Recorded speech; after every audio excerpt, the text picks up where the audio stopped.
করলেন, জবান দিয়ে কথা বলতে পারেন না। হযরত আলীকে এরকম ভাবে হাতের দ্বারা ইশারা করলেন, হাতের দ্বারা ইশারা কইরা হযরত আলীকে বলতেছেন, আলী তুমি তোমার কানটা আমার জবানের সঙ্গে লাগায়া দাও, আমার জবানের সঙ্গে তোমার কানটা লাগাও।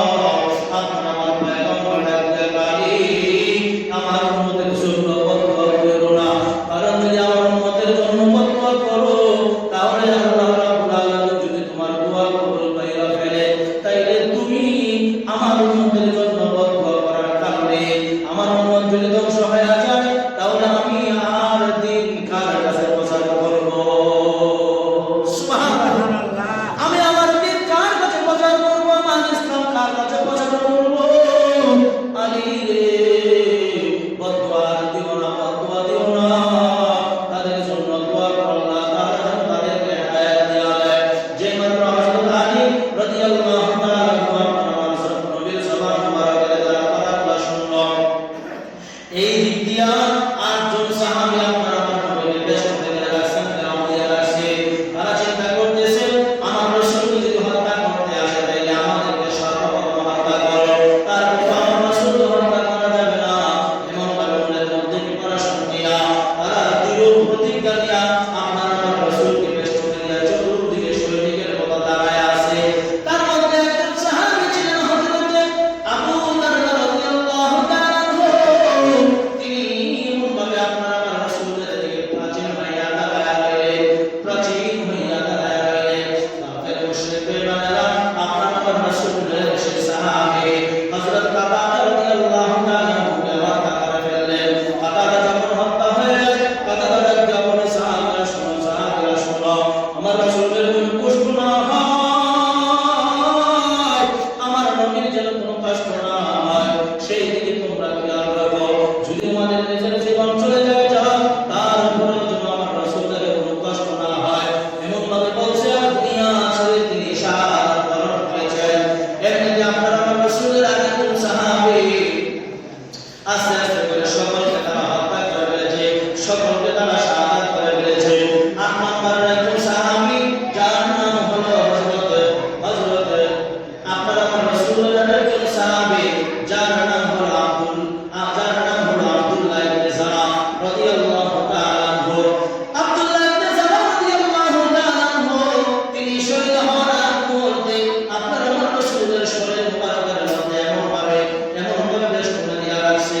যখন তিনি শাহাদাত বরণ করলেন, তখন তিনি সকলকে ডেকে বললেন, আমার রাসূলের যেন কোনো ক্ষতি না হয়, আমার রাসূলের যেন কোনো ক্ষতি না হয়, আমার রাসূল যেন কোনো ক্ষতি না হয়। যদি আমার রাসূল শাহাদাত বরণ করে, তাইলে আমরা আমাদের মালিক আল্লাহর কাছে কি জবাব দিব?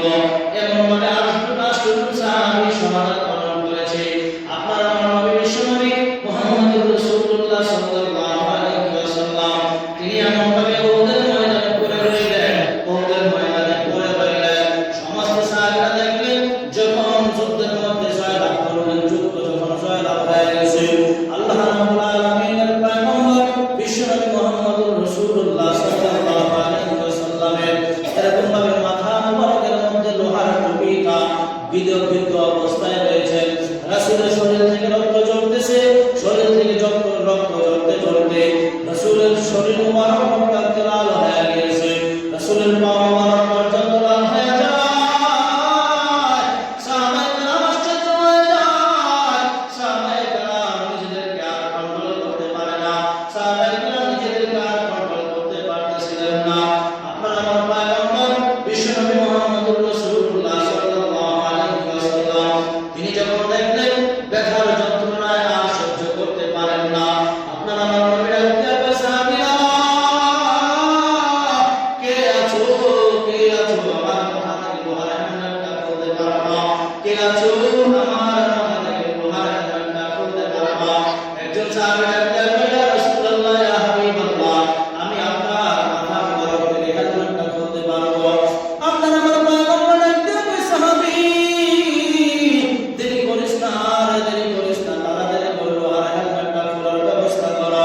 সাহাবী ডাকতে বলে, এ সাহাবীরা শোনো, আমার সাইড দাও, আমার একটু সাইড দাও, আমার রাসূল পর্যন্ত যাওয়ার একটু ব্যবস্থা করে দাও। সে যাইয়া আপনার আমার পয়গম্বর বিশ্বনবী সাল্লাল্লাহু আলাইহি ওয়াসাল্লামের মাথা মুবারকের মধ্যে যে হেলমেটটা ঢুইকা ছিল ওই হেলমেটের মধ্যে তার সামনের এবং নিচের চারটা দাঁত দিয়া এমন জোরে একটা কামড় দিছে, কামড় দিয়া লোহার হেলমেটটা একটা টান দিয়া বের করে ফেলছে। সঙ্গে সঙ্গে তার জবানের চারটা, তার মুখ থেকে চারটা দাঁত দুনিয়ার জমিনে আইসা গেছে, দুনিয়ার জমিনে পড়ে গেছে। চারটা দাঁত শাহাদাত বরণ করেছে। আপনার আমার নবী বিশ্ব নবী মুহাম্মদ রাসূলুল্লাহ সাল্লাল্লাহু আলাইহি ওয়াসাল্লাম তার উপরে বড় খুশি হয়ে গেছেন। খুশি হয়ে গিয়ে বলতেছেন, সাহাবী আমি পয়গম্বরের জন্য তুমি তোমার চারটা দাঁত শহীদ করেছো, চারটা দাঁত শহীদ করেছো।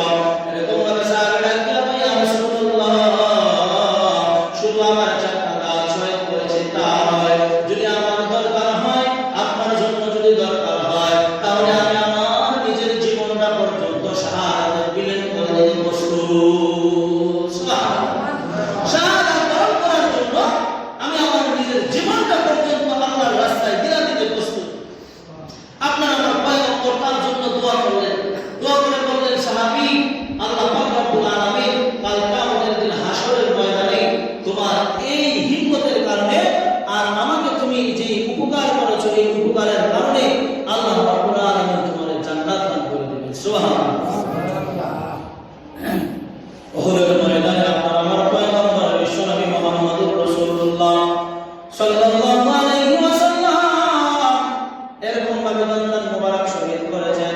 লোহার হেলমেটটা মাথায় ঢুকে গেছে। একজন মহিলা দৌড়ায় আসতেছে ওহদের ময়দানের দিকে। একজন মহিলা দৌড়ায় আসে।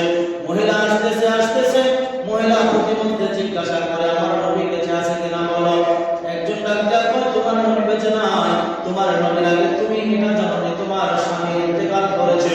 মহিলা বলতেছে, আমার স্বামী ইন্তেকাল করেছে এটা আমার জানার কোনো দরকার নাই, আমি জানতে চাই আমার দ্বীনের নবী মুহাম্মদ রাসূলুল্লাহ জীবিত আছে কিনা সেটা আমি জানতে চাই।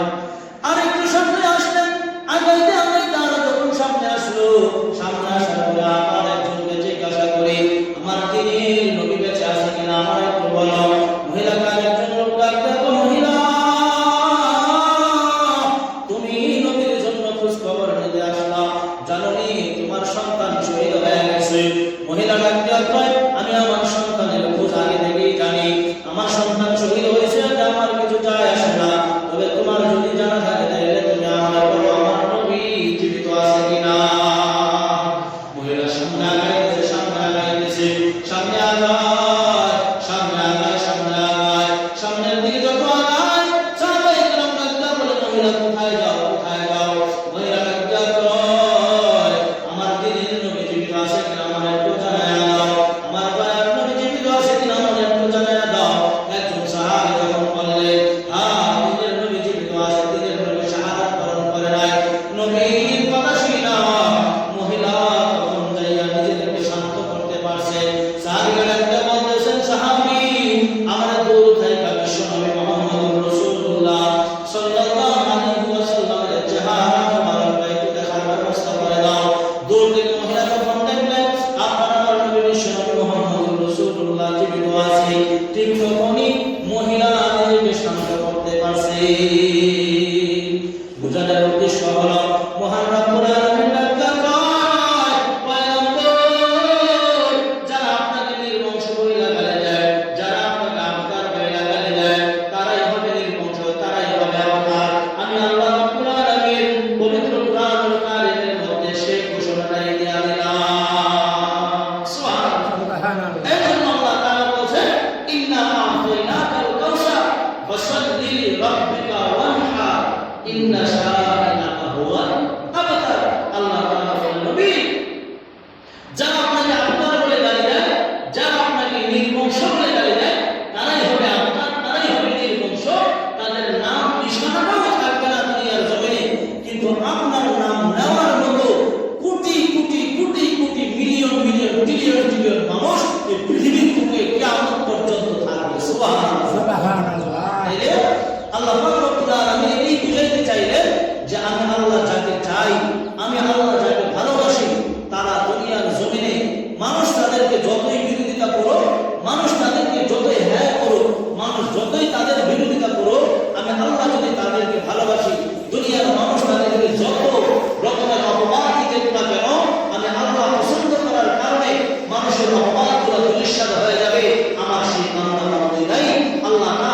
সবচেয়ে বেশি সম্মান থাকবে। কথা ঠিক কিনা? এটাই আল্লাহ বলেছে।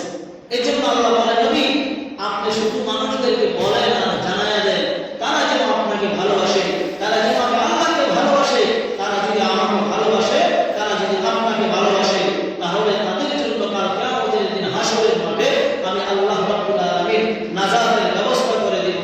আর তারা যদি আপনাকে পছন্দ না করে, মহব্বত না করে, আবু জাহেল বা সাইবা যারা আপনাকে বিরোধিতা করেছে, যারা আপনার সঙ্গে সদা সর্বদাই খারাপ আচরণ করেছে, আমি আল্লাহ রাব্বুল আলামিন ওই আবু জাহেল বা সাইবার বংশকে একেবারে নির্বংশ করে দিয়েছি। আমি আল্লাহ তাদের অস্তিত্বকে একেবারে বিলীন করে দিয়েছি। পৃথিবীর বুকে কোন মানুষ এই আবু জাহেলের নাম, উতবার নাম, সাইবার নাম নেওয়ার মতো কিয়ামত পর্যন্ত নাই, থাকবেও না। কথা বল ঠিক কিনা? এই জন্য আল্লাহ তাআলা হুকুম মানতে হবে, রাসূলের তরিকা মানতে হবে। যারা রাসূলের সুন্নতকে মহব্বত করে, যারা রাসূলের সুন্নত তরিকায় নিজের জীবন চালায়, তাদেরকে মহব্বত করলে আপনার নিজের জীবন জিন্দেগি আল্লাহ পাক রব্বুল আলামিন কি করে দিবেন? সুখী করে দিবেন। আল্লাহ তাআলা আপনার নিজের জীবন জিন্দেগিটাকে উজ্জ্বল করে দিবেন। দুনিয়ার জমিনেও আল্লাহ পাক রব্বুল আলামিন আপনাকে সুখে শান্তিতে রাখবেন। পরকালেও আল্লাহ তাআলা আপনাকে এই উসিলায় শান্তিতে রাখবেন, নাজাতের ফায়সালা করে দিবেন। কথা কাম ঠিক কিনা? আল্লাহ পাক রব্বুল আলামিন আমাদের সকলকে কথাগুলা বোঝার তৌফিক দান করুক। সকল বলে আমিন। যারা সুন্নাত করেন না, 4 রাকাত কবলা দোয়া করুন।